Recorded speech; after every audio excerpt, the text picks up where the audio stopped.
Se viaggi in vacanza o affari, iscriviti al canale degli esploratori familiari. Familiari, familiari, familiari, familiari.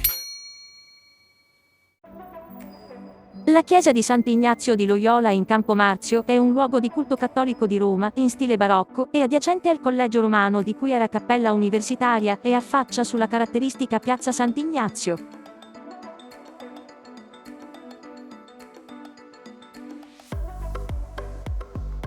Il grande affresco della volta è il centro della decorazione della chiesa. Le pitture esaltano l'attività apostolica della Compagnia di Gesù nel mondo.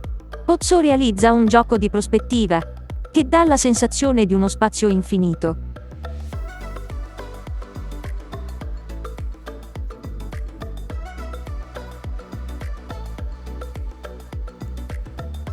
Al centro della chiesa possiamo trovare uno specchio che inserendo una monetina si attiva.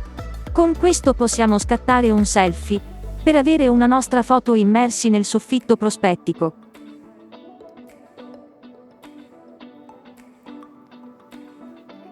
Fu lo stesso Andrea Pozzo a disegnare per terra un cerchio di pietra nella navata centrale, che ancora oggi indica al visitatore il punto perfetto per godere la vertiginosa visione della volta affrescata.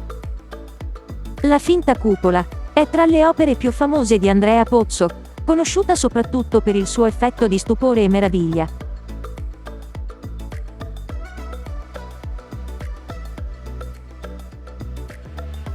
Gli altari laterali ospitano le tombe di 3 grandi santi della Compagnia di Gesù.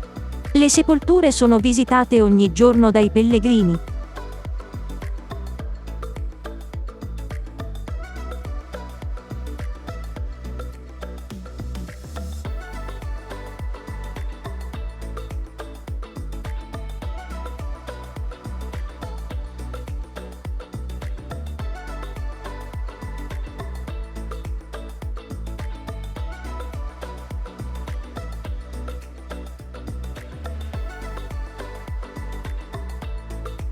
L'ingresso alla chiesa è gratuito, ma oggi si forma una grande fila per l'utilizzo dello specchio, che scoraggia i visitatori.